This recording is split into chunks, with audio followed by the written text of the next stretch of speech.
So I have been in therapy for quite some time now, a year and a half, almost 2 years maybe.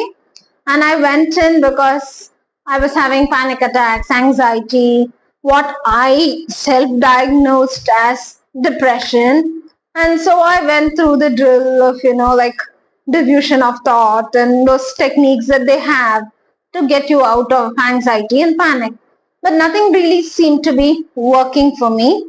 And then all on my own, I had this, like brain wave that I could be autistic because I was like just thinking over my own life, my past history, and I felt like I have a certain amount of sensory issues, I have a certain amount of rigidity, I have a little bit of difficulty in communicating, like randomly with people. So I was wondering, could I be somewhere on the spectrum? So I went in and requested to have the autism quotient test done on me. And the doctor told me that I scored 29 on the test.